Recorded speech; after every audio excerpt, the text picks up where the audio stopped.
Hi everyone, it's Tevis and welcome to this week's Game Changer Chat. This is inspired by my book that came out in August, and the book is really dedicated to helping all of us find a way to navigate life authentically and not to do it with any shoulds. And so the folks I've had on this series have been people who I know either personally or through my network of amazing folks that have impressed me as having somehow given themselves permission to create a life that's true to their heart and to navigate any kind of obstacle in such a way that they come right back to their heart center. And no one in my life has done that more than Sruti Ram, who is with us now. So I'm really happy to have you be a game changer with me and with us and on this planet.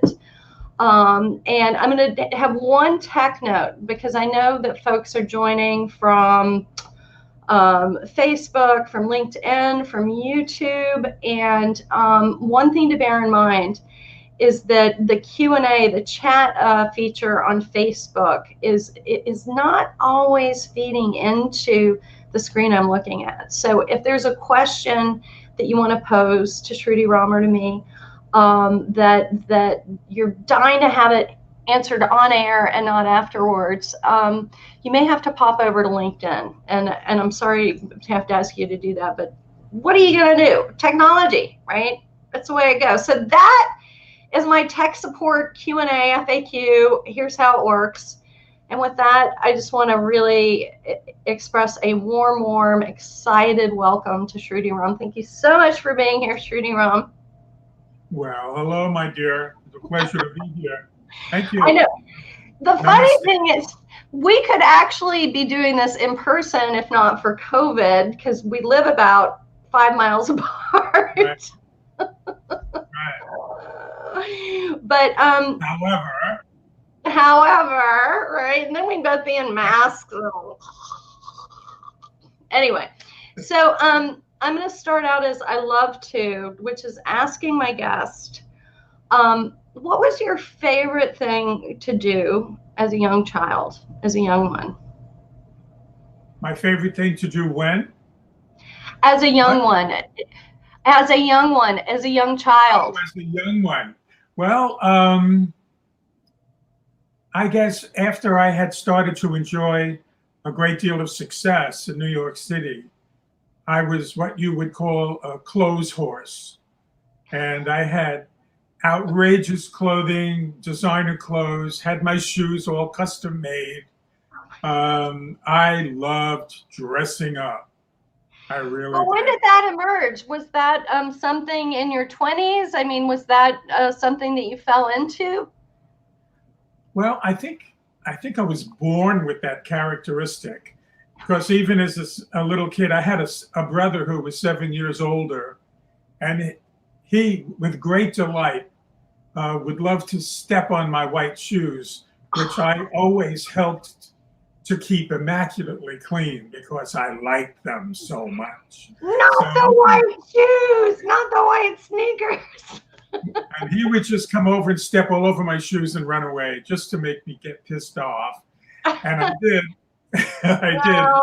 I feel like our teachers show up very early in life, and they definitely come in the form of siblings. Right?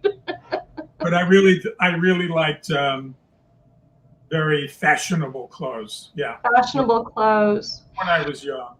So you grew up, if I'm not mistaken, in the Bronx-ish, correct? Yeah, Riverdale. In Riverdale, and you went to parochial schools. Tell me about your family. Someone asked me, they said, why do you start with people's childhood? And I do that for a couple of reasons. I do it, one, because I think that the formation of our personality and our courage and creativity starts really early. So I love to share with people about my guests' early days, because oftentimes there will be callbacks in the form of courage or creativity throughout their lives. So I love to ask about that. The other thing is it kind of keeps us from being all like adulty on these conversations. That's true. Yeah. Right. So tell me about growing up, Catholic family. Tell me what that was like. My childhood, I often describe it as Lassie Come Home. It was wonderful. I had two loving parents, beautiful childhood. Went to a private little school. It actually was a little red schoolhouse. Oh, And I wow. walk home for lunch, and my dog would be waiting on the corner for me.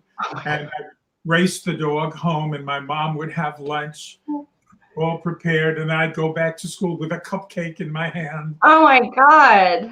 walk back up to the school, and the nun would be on the porch ringing the bell to come back to class. I mean, it was really storybook. It really was. And then it all changed dramatically when I was 13 and my dad passed away. Okay. And everything changed. Everything changed with that. How so? Well, my mother, who I adored, made the announcement to me that I was now the man of the house At 13. at 13. And it's something I did not want to be. I liked being the little spoiled kid who got everything he wanted easily and quickly. Yeah. And my brother, 7 years older, so he was 20, was preparing to get married and start his own life. So I really did, from that point on, I took responsibility for my mother's happiness. I felt responsible for my mother's happiness. And as I grew older, I practically was her mate. Yeah. She was a dynamic woman and she ran a large corporation, but I always felt responsible for her happiness. And I bought all her clothes. I took her out to dinners and shows in limousines and always tried to make it the best I possibly could because I felt she had been cheated. Because my mother and father really were so much in love. Oh, wow. They adored each other. So there's a couple rare things there. One, that you felt loved as a child and that you were around people who loved each other. I think that's a remarkable thing. I don't hear a lot of people who can say that with such depth. So I want to call that out. But the other thing that is unusual is your mom was obviously an ass kicker. Like if she was running corporations, what year was that? And I'm not asking you to out yourself in terms of how old you are, but like, when was this? I'm 77. Okay. There it is. It's out. Let's see, that must have been in the 60s and 70s and 80s. Yeah. How did that happen? Point one and point two. What did that teach you? Well, it taught me a lot about, once I understood it, about codependency. Yeah. And how easy it was for me as a caretaker to fall into that paradigm. Yeah. And my feeling responsible for everybody. Yeah. But later on, much later on, it came into my awareness that I had a lot of ego about it. And that it made me feel I was in control. And that was a startling realization. Yeah. So you grow up, you've got this ass-kicking mom, dad's passed away, you're compensating, so you're stepping into kind of a high-end caretaking role, right? With limousines and dinners and stuff. where did your path lead you? Like you came out of high school. What was next? Because I'm going to give people a sneak peek to where we're headed, just to kind of give you a little bit of bait about what this guy's about. This guy literally has spent 40 years as what you would call a devotee to the bhakti path. And bhakti is the word for devotion and love. In Hindi and in the yogic tradition. So somehow you went from a caretaking privileged scion to a very powerful woman. How did that all unfold? Well, let's see. I went to college for 2 years where I was studying business law. Hated it with a passion. But it was because my older brother always proclaimed that I had this incredible gift of gab and that I would be a sensational lawyer. So I went to college studying business law and hated it intensely and wound up just goofing off. I played billiards most of the time, just hung out in the lounge, the student lounge most of the time. So my mom, being who she was, and kind and loving, but still an alpha female, she said to me, look, George, I'm not going to be around forever. You have to find a way of making a living. Either start doing well in school, go into the service, get a job, do something. I had a friend in hairdressing school. I went to meet him for lunch one day. It was party time in that place. And I thought, how sensational. This is it. It's a 6-month course. I'll get my mom off my back for 6 months. And then I'll decide what I want to be when I grow up. What I really want to be. Right. When I told my brother I was going to be a hairdresser, he almost had a coronary.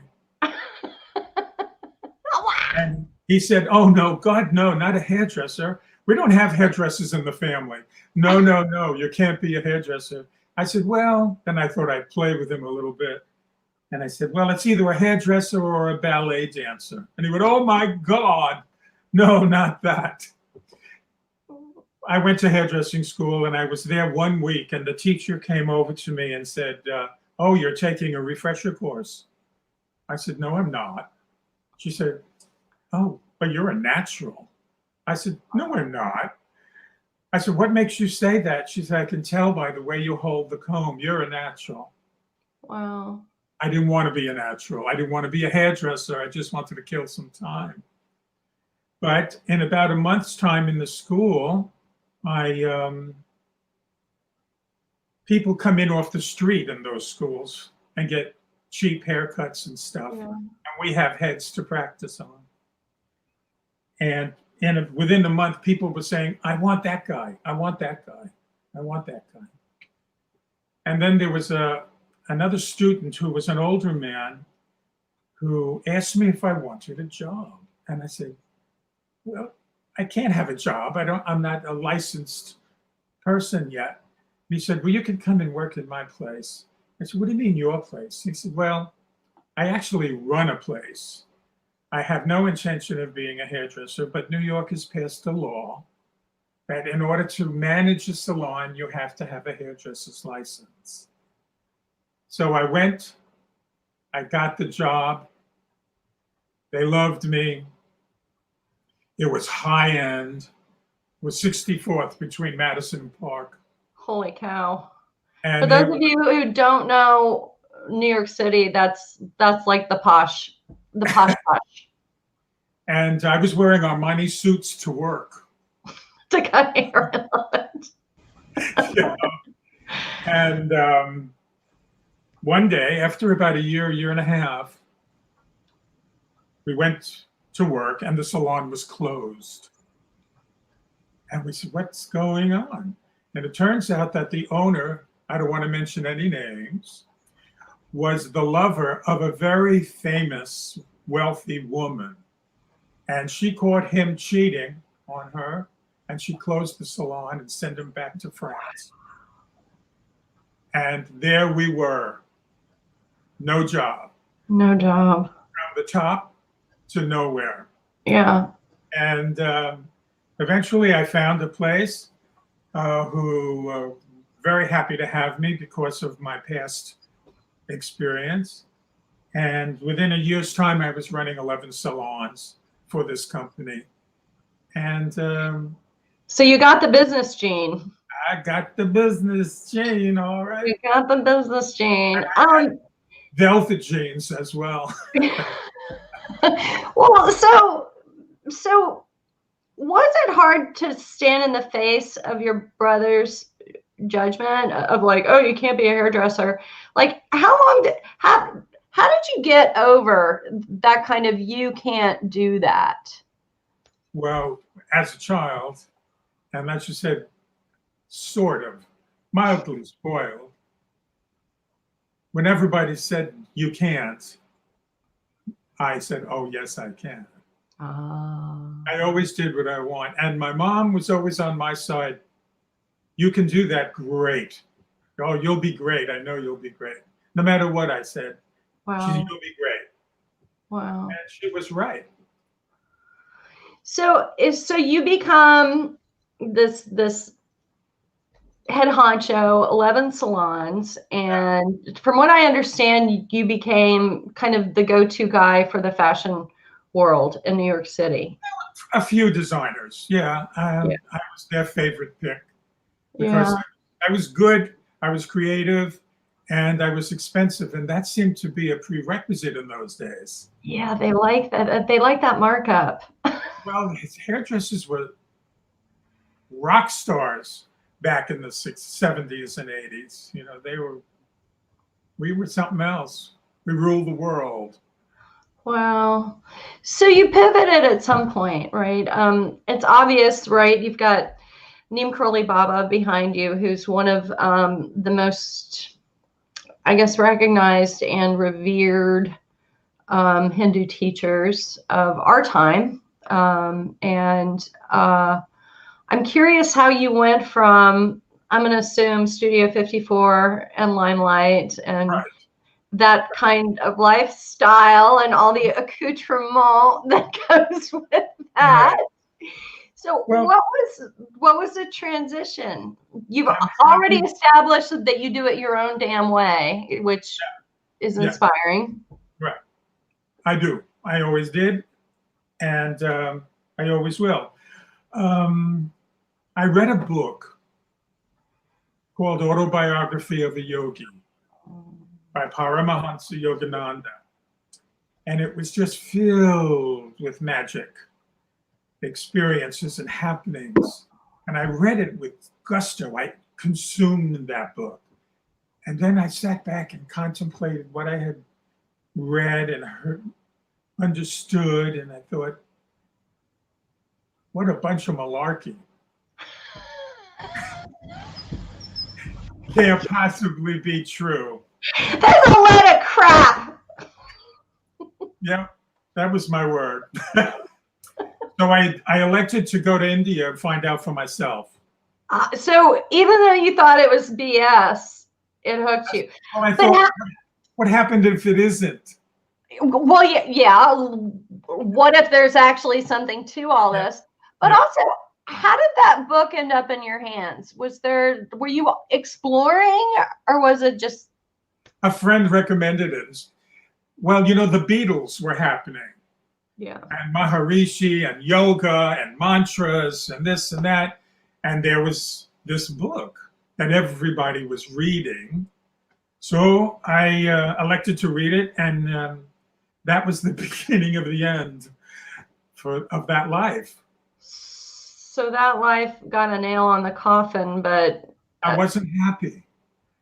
You weren't happy. I had it all, and I wasn't happy. Oh my God. I saw the handwriting on the wall. There's always wanting more and more and more. And the more I got, I wasn't any happier. I just had more. Yeah, you had more to be unhappy with. I could not go through the rest of my life that way. I was young. I just couldn't do it. How old were you when this whole? Well, let's see. I went to India 45 years ago, I guess. So what, 30? Yeah, 30. Yeah, 33. So you were 33. Boy, that's a big age. That's when I bailed on corporate America. That's interesting. So you go to India. I went to India through the counseling of a yoga teacher I had found in the city, and her name was Hilda Charlton. She was magnificent, wonderful teacher. Saints Alive. Yep, Saints Alive. Famous book. If you guys watching this have not explored or perused either the autobiography of a yogi or Saints Alive, and you're interested in these things, these are great sources. So Hilda counseled me to go see Sai Baba, Satya Sai Baba, which was the reason I went to India, and I had a place to go to. So I did, and I had incredible experiences there. The magic started pouring in, and it hasn't stopped. Wow. Just a little footnote on that. Magic is all around us all the time, but you have to open the door to walk into the magic room. Yeah. First, you got to find the door, and then you got to walk through that portal. And once you do, fasten your seatbelts because it's spectacular. I'm a living testimony to that. It's spectacular. So tell us what it's like to experience that kind of magic. Well, one of the biggest experiences of my life is when that trip to India, I finally got to see Sai Baba. The first visit to his ashram, in those days, we were maybe 100 people. Until he parted, it was 10,000 people. Yeah. But we were about 100 people, and somebody said, if you write a little note and hold it in your hands, he'll take it from you. So I wrote a note, and I'm standing there, and I'm waiting for him. He came first, walking towards the group. He walked past me and stopped and turned, and he took the note from my hand, put it in his pocket, and went up and sat in the chair and did his little lecture on whatever. He went back into his residence, and everybody there was like, ooh, he took your note. Oh, you're so special. Oh, you're going to get so much attention. You'll have private time with him. It's just, you're so lucky. Well, I could have danced naked on the roof. That man never looked at me again. I used to hide behind people, hoping I could leap out and touch his feet. I would throw my cloth on the floor in front of him, hoping he would at least walk on it. That day, he would come out another door. He saw that cloth, he'd walk around it. There was no way I could get his attention again. That's humbling. Oh, let me tell you. And so we wound up going to Puttaparthi. He went to Puttaparthi, so we all followed in our cars. That's a remote place in the desert. And 2 weeks there and getting nowhere still. So one day I'm walking into the Kirtan hall, and I sat down in front of a statue of Ganesh, and I cried my eyes out, thinking, oh, what am I doing here? It's all wrong. It's not for me. It really is all crap.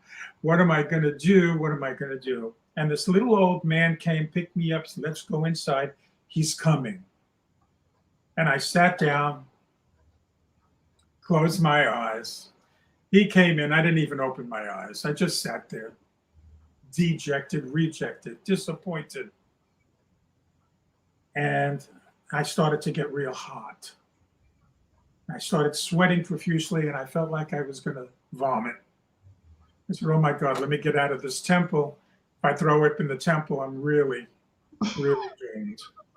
So I opened my eyes, and I went to get up, and Sai Baba is standing right in front of me.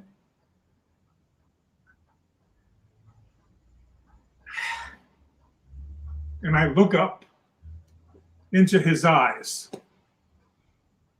the most beautiful eyes. And he picks up his dress and exposes his feet and says, take. I put my head on his feet because in the Hindu tradition, to put your head on the guru's feet, to take the dust from the guru's feet cleanses the mirror of your mind. I put my head on his feet. I stayed there for about 5 minutes and I sat up and he walked away and then they continued. And that was the end of that day.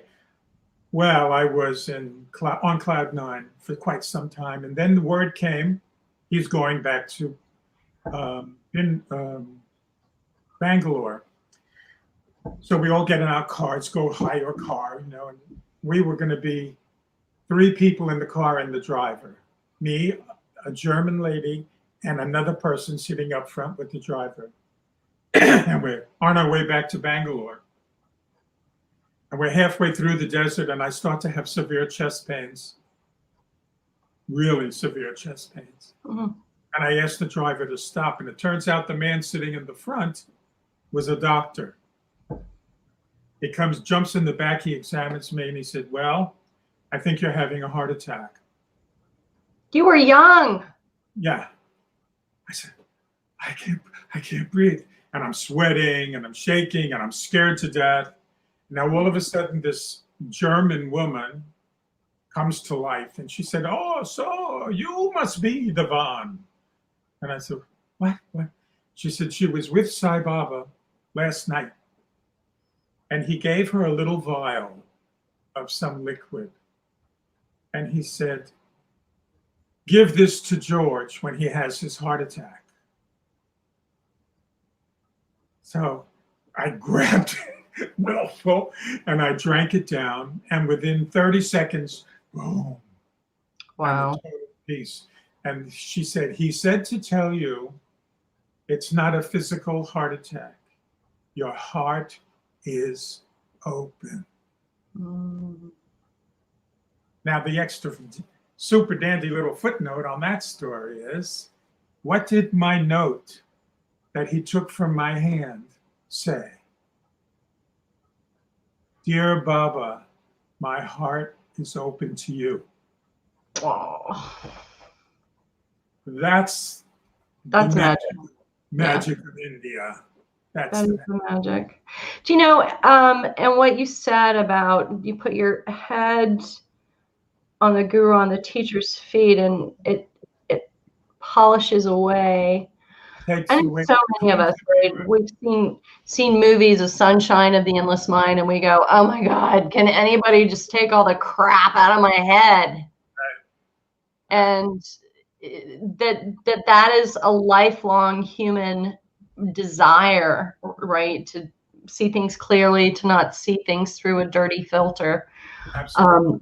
And it's part of the tradition you found yourself in. I'm curious though, with your relationship to spirituality, because you talked about the nun hitting the bell, right? What role, like, was your connection to your spirituality strong all your life? Yes. Yeah. As a child, as a baby, I always had 2 angels that I knew of. I saw them like I see you. Yeah. One at the foot of my bed and at the head of my bed every night. They would kneel down and they put their hands this way facing me and I would go to sleep. I thought everybody had angels. Wow. And those were my angels. When I was 13 and my father died and the hormones kicked in as well, my angels disappeared. Oh. And I had no friends. My angels were gone. So yes, and then I went to Catholic school and I wanted to be a priest. I wanted to go away and be a priest. And then my father died. So that went out the window. I said, no, I got to stay home, take care of mom. I'm the man of the house. Yeah. And so my life has always been, had a sacred element to it all the time. when you transitioned your pursuit of spirituality to a Hindu tradition, what was that like for you? Was there any fight inside of you? Well, actually, it was easy because Christianity bothered me as I got older. And what bothered me was that the church always told us, the Christians, that we were better than everybody else. And my consciousness always told me that we're all the same and that we just believe in different messengers, all with the same message. I mean, let's face it, Christians are waiting for Jesus to return. Jews are waiting for Yahweh. Muslims are waiting for Muhammad. Buddhists are waiting for Buddha. We're all waiting for the same being. We just call it by different names. So from that point on, I accepted the differences. They made sense to me. And they weren't partitions, they weren't barriers. They were informative links that were all looking for the same thing. We are. So it wasn't a difficult transition for me at all. And I think I chose Hinduism. First of all, I had the guru, bam, come and knock me over the head. But it's joyful. Hinduism is joyful. I think there are, out of 365 days in the year, I think there are 295 holidays. You can have a holiday every day of the week with Hinduism. I love it. And I love the deities. They all represented aspects of the one. Of the whole. I think there's a lot of confusion about that, right? I think that from a Western lens, it can be confusing to go, well, wait a minute, here's this monkey guy, and then here's this guy with a ring of fire. Like, what is going on? Or the guy with the flute. Talk a little bit about aspects of the one, because I'm not here to proselytize, obviously, but I think that you may be able to help that make sense for people who have gone into a yoga studio and been like, oh God, all these deities everywhere. Yeah, well, the Hindu Trinity, Brahma, Vishnu, and Shiva, those are the three main beings. Yeah. They're all of these deities are aspects of those three. Krishna is from Vishnu. Shiva is Shiva, but Hanuman is a manifestation of Shiva. And that's a cute story, actually. When Vishnu wanted to come back to Earth to save humanity because of the last Kali Yuga, by the way, we're living in a Kali Yuga right now, which is the worst time to be alive on the planet. The time of iron, right? Isn't that what it means? Time of iron. We're in a time of iron. I know everyone here can relate to that statement. Well, the next one is Satyuga, which is the age of a golden age of enlightenment and truth. Satya means truth. And how long off is that? Could it be happening next week on Tuesday? Perhaps. I do believe in miracles. I do. Obviously. Enter the room. Find the door. Enter the room. So Vishnu is Krishna.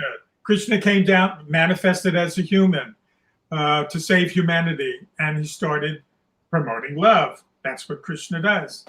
Ram as well.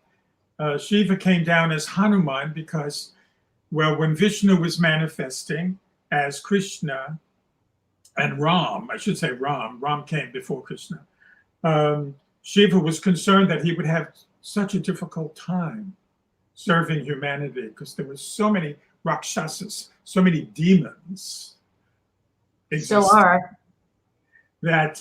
he wanted to come and help, but he didn't want Ram or Vishnu to know that he came to help him. So he manifested as a monkey because it was a lesser form.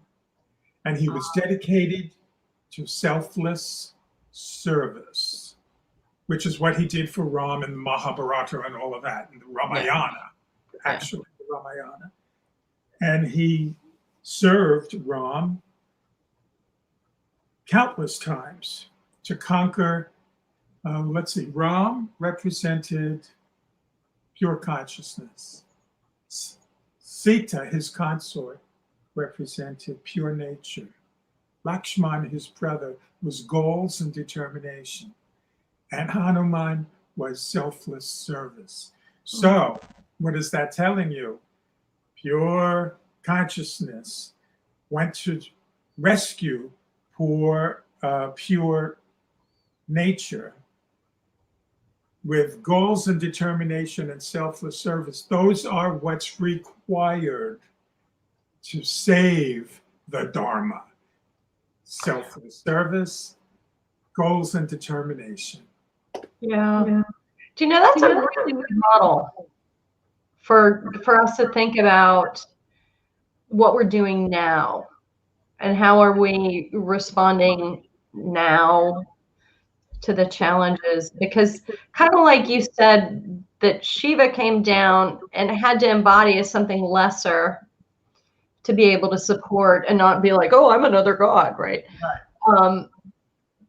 But that the challenges of humanity were so great, right? The demons were so great. And I know a lot of us are looking around and we're feeling overwhelmed by, let's call them character flaws all around us, right? Selfishness, greed, hatred, narrow-mindedness, judgment. There's just, it's endless. But this idea that purity of consciousness and service to pure nature can really take us towards a victory, right? Well, yes. Yes. And we have modern day. Fingers crossed while I say that. Like, I hope. Look, you know what? The basic mantra for our incarnation right now is love. Love is the answer. If we can only imagine how different the world would be if we just complimented each other every day.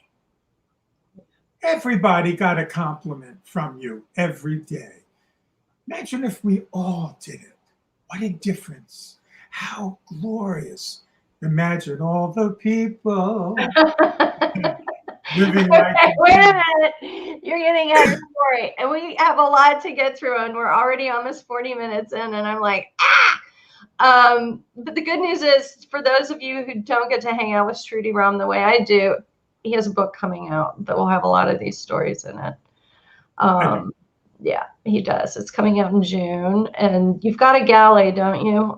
Not to plug a book, but I just got to tell you, this guy is full of amazing stories. He's full of it. Yeah. He's full of it. Well, we're all everything, right? We're not just sunshine and light. Well, wait. Okay, so somehow you go from Sai Baba to Neem Karoli Baba. Yeah. How did that happen? It's great. It's great the way it happened.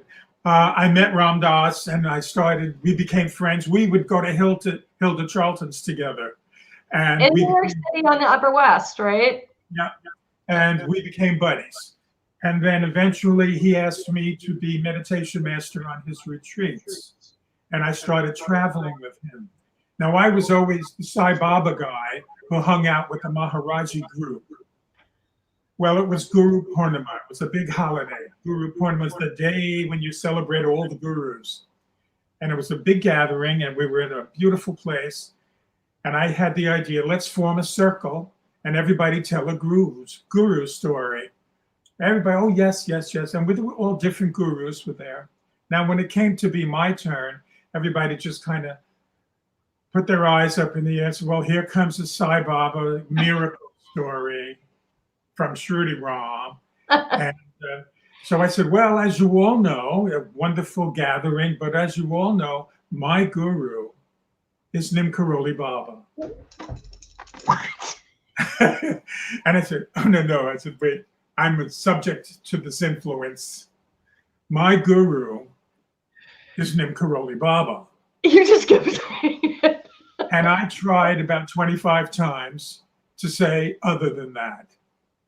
And all I could reiterate was, my guru is Neem Karoli Baba. And then all of a sudden, boom. My guru is Neem Karoli Baba. My Satguru. We all have, you can have many gurus, many teachers. Okay, so they might not know that the meaning of the word guru means teacher. Teacher, right. Yeah, so don't get freaked out about that. And we know there are 8 zillion guru scandals and people, Keith, what's his name from Nexium, we all know about that. But this is a really humble sense of this term of a spiritual teacher, not someone who's asking you to write $30,000 for a transformational workshop. Right. Well, that's the key. That's the key to recognizing a real guru. They have abundant information, great advice, but when they ask you for payment of any kind, run for the door. Yeah. Because that's not the way the real deal works. Maharaji owned nothing, a blanket. And at times he would give it away and be naked. He wore a blanket. That was it. And his mandates were simple. Love everybody.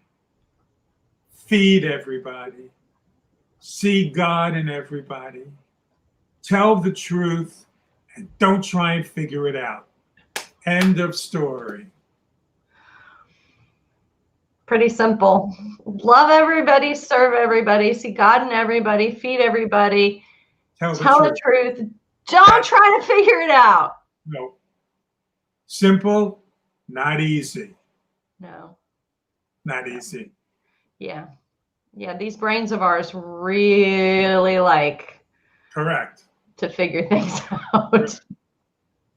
So the story of my my adventure of the past 45 years is in my book.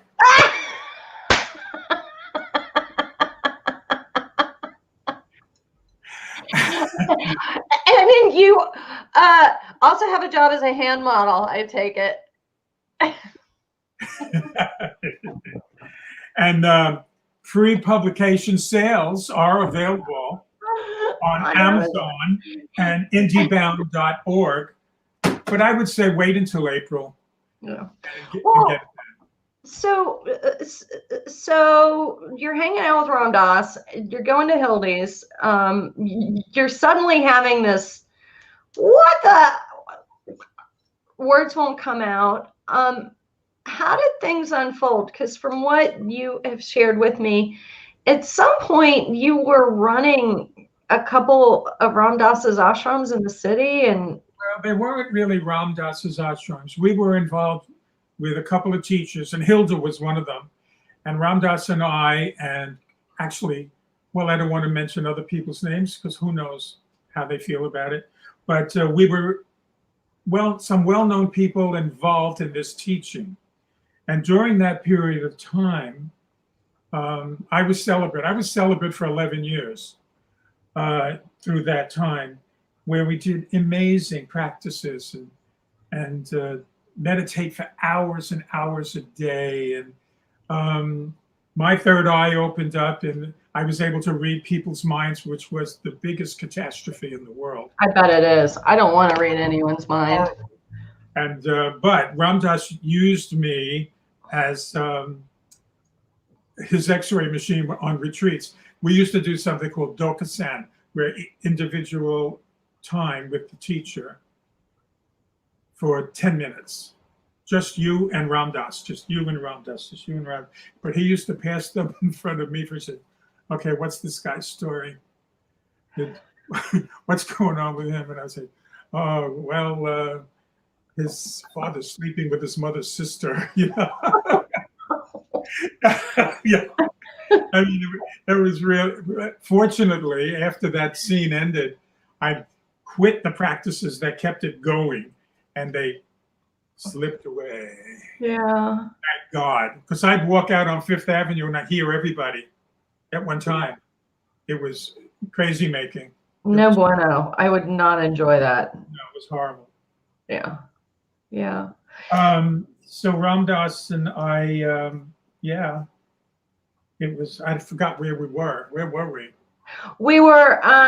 What happened? You were running a bunch of ashrams and We had homes in Forest Hills, Long Island, and we had. I think we had 14 houses packed with people for these teachings and these experiences, and then it came to an end. Ram Dass left, and I always used to say to him, "I'm watching your minds because you're so much smarter than I am." And when he left, gave me pause, and eventually he left and left me in charge of most of it, and it dwindled down to 1 or 2 houses, and then eventually I closed that down because I became disenchanted with being a guru. Yeah. I started seeing my picture on people's altars, and people were petitioning me and praying to me, and I went, I'm doing a really good job, but this is not good for me. No. And this is called self-realization. So I closed it all down and I moved to Florida in 1978 to disappear. You disappeared. And I came back to New York a year later to Woodstock. Nobody knew where I was, and I liked it that way. Yeah. I called Ram Dass to tell him. I said, Baba, I closed the whole thing down. Nobody knows where I am. What do you think about all that? And he said, congratulations, Sruti Ram. You could have lived on that throne for the next 3 incarnations. Congratulations. Yeah. You got out. And he was right. I don't regret it at all. It never did. Wow. So, yeah, Ram Dass. And then I came up here, started a separate life. I built my temple because I'm a ritual freak. I love ritual. I love puja. And my seva, my practice involved it's less now, but for many, many years, I did something called Thakurji Seva, which was a very elaborate, lengthy, time-consuming ritual that was just glorious for me because I loved it. And then one day, it all came to me that I didn't have to do it anymore because I found myself, and all of that was contained within me. Within you, yeah. And I only had to do it when I felt like it. Yeah, you become a practice. Yeah. I still like to do it, but not for 8, 9, 10 hours a day, which is what it used to be. A lot of time.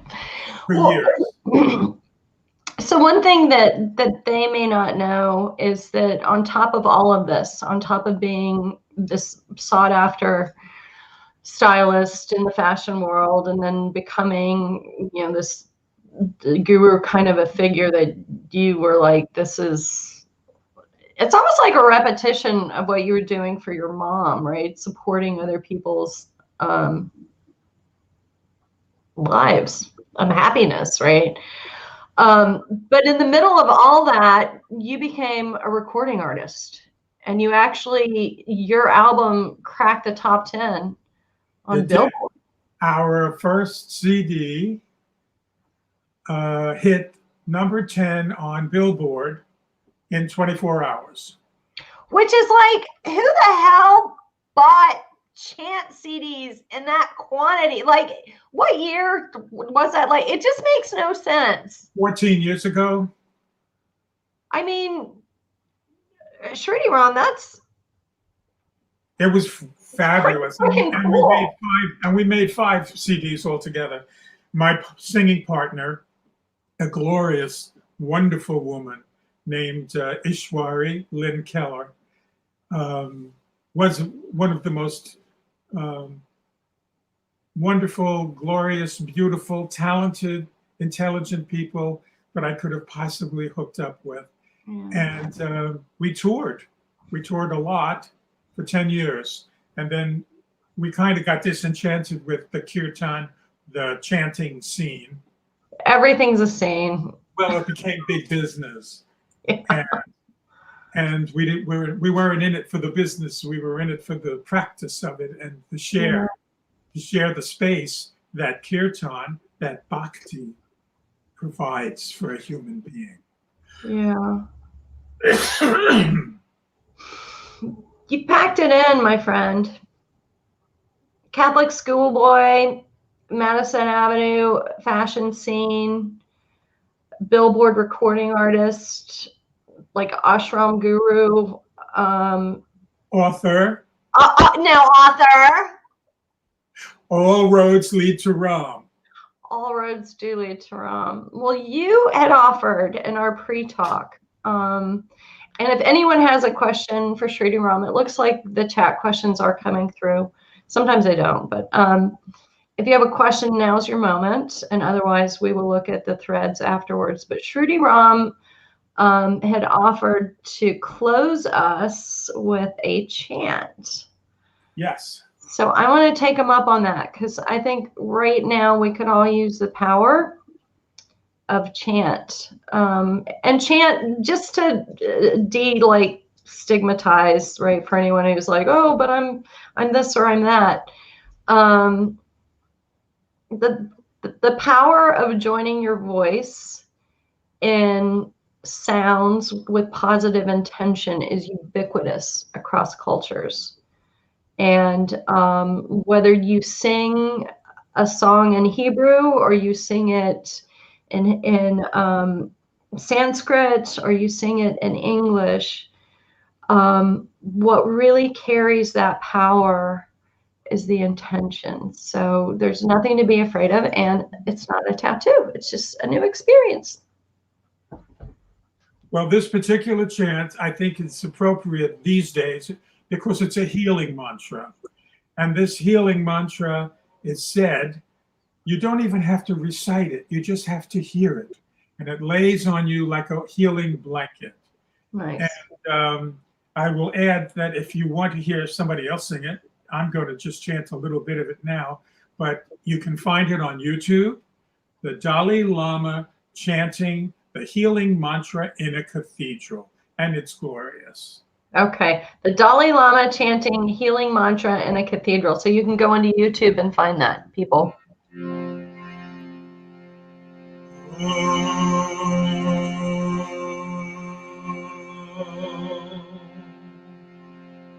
Ayambakam yajamahe Sugandim pushtivadana Uvarukam iva pandana Mrityu Upsiyam amarta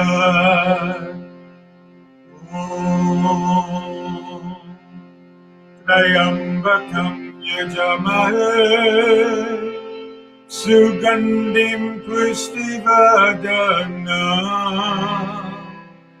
Uvarukam iva pandana Mrityu Ukshiyam amarta Om Trayambakam yajamahe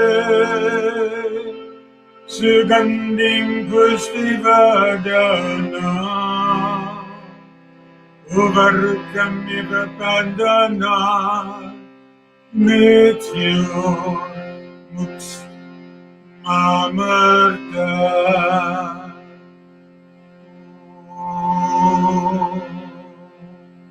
Shanti Shanti Shanti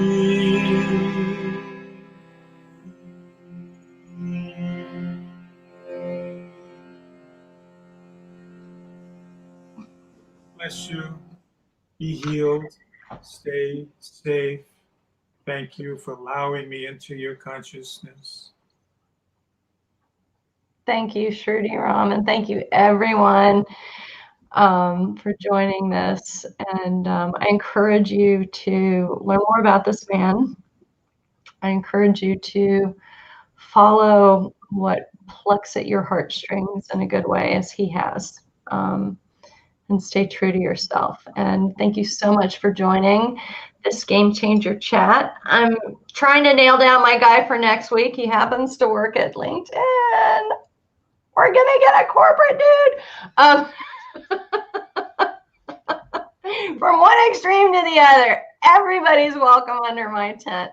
Anyway, love you all. Have a beautiful Wednesday night, and please share, like, comment. It really, we want to just spread some goodness anywhere we can. So thank you, Sruti Ram. Thanks everyone for joining, and be well.